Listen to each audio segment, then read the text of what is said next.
ಇವತ್ತು ಹೊಸಕೋಟೆಯಲ್ಲಿ ಏನು ಹಿಂದೆ ನಂದಗುಡಿ ಟೌನ್ಶಿಪ್ ಅಂತ ಪ್ರಸ್ತಾವನೆ ಇತ್ತು.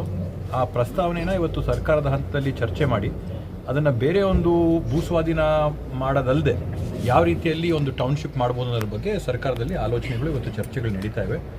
ಸಹಜವಾಗಿ ಅಥವಾ ಸರಳವಾಗಿ ಇವತ್ತು ಏನು ಬಿಡದಿಯಲ್ಲಿ ನಡೀತಾ ಇರ್ತಕ್ಕಂಥ ಭೂಸ್ವಾಧೀನ ಪ್ರಕ್ರಿಯೆಯಲ್ಲಿ ಬುಡದಿನ ನಾವು ಹೋಲಿಕೆ ಮಾಡಿದ್ರೆ ನಂದಗುಡಿಯಲ್ಲಿರ್ತಕ್ಕಂಥ ಭೂಗೋಳಿಕ ಪ್ರದೇಶ ಸಂಪೂರ್ಣವಾಗಿ ಬೇರೆ ಥರ ಇದೆ.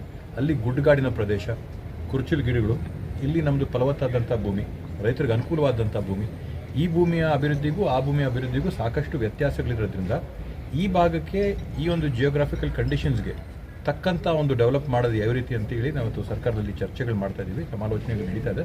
ಅದರಿಂದ ಮುಂದಿನ ದಿನಗಳಲ್ಲಿ ಇದಕ್ಕೆ ಒಂದು ಪ್ರತ್ಯೇಕವಾದಂಥ ವಿಶೇಷವಾದಂಥ ರೂಪರೇಷೆಗಳನ್ನ ತಂದು ರೈತರಿಗೆ ಅನುಕೂಲ ಆಗೋ ರೀತಿಯಲ್ಲಿ ಮಾಡೋಂಥ ಕೆಲಸ ನಾವು ಮಾಡ್ತೀವಿ. ಅಲ್ಲ, ನಾನು ಹೇಳಿದ ಟೌನ್ಶಿಪ್ಪು ಇವಾಗ ಭೂಸ್ವಾಧೀನ ಆಗದೆ ನಾವು ಯಾವ ಥರದಲ್ಲಿ ಅಭಿವೃದ್ಧಿ ಮಾಡ್ಬೋದು ಅಂತಂದರೆ, ಇವಾಗ ಟೌನ್ಶಿಪ್ ಮಾಡಿದ್ರೆ ನಾವೊಂದು ಮಾಸ್ಟರ್ ಪ್ಲ್ಯಾನ್ ಮಾಡಿ, ಮಾಸ್ಟರ್ ಪ್ಲ್ಯಾನ್ ಆ ರೈತರ ಕಡೆಯಿಂದನೇ ಯಾವ ಥರದಲ್ಲಿ ಯಾವುದೇ ಒಂದು ಬದಲಾವಣೆಗಳು, ಇವಾಗ ಏನು ಎಲ್ಲೋ ಝೋನ್ ಇರುತ್ತೆ, ಎಲ್ಲೋ ಝೋನಲ್ಲಿ ಎಲ್ಲೋ ಝೋನು, ರೆಡ್ ಝೋನಲ್ಲಿ ರೆಡ್ಡು, ಗ್ರೀನಲ್ಲಿ ಗ್ರೀನು, ಆ ಮಾದರಿಯಲ್ಲಿ ಯಾವ ಥರದಲ್ಲಿ ಒಂದು ಮಾದರಿ ಆದಂಥ ಟೌನ್ಶಿಪ್ನ ರೈತರು ತಂಪಾಡಾಗೆ ತಾವು ಭೂಸ್ವಾಧೀನ ಮಾಡಿಕೊಂಡು BMRDA, BDA, greater Bangalore, KHB ಯಾವುದೇ ಒಂದು ಸಂಸ್ಥೆಗಳ ಕಡೆಯಿಂದ ಅಲ್ಲದೆ ರೈತರು ಖುದ್ದಾಗಿ ಅವ್ರು ಮಾಡಿದರೆ ಅವರೇ ಮಾಡ್ಬೋದು, ಖಾಸಗಿ ಸಂಸ್ಥೆಗಳಿಂದ ಸೇರ್ಕೋಬೋದು, ಸರ್ಕಾರಕ್ಕೆ ಕೊಡೋದಾದರೆ ಕೊಡಬಹುದು.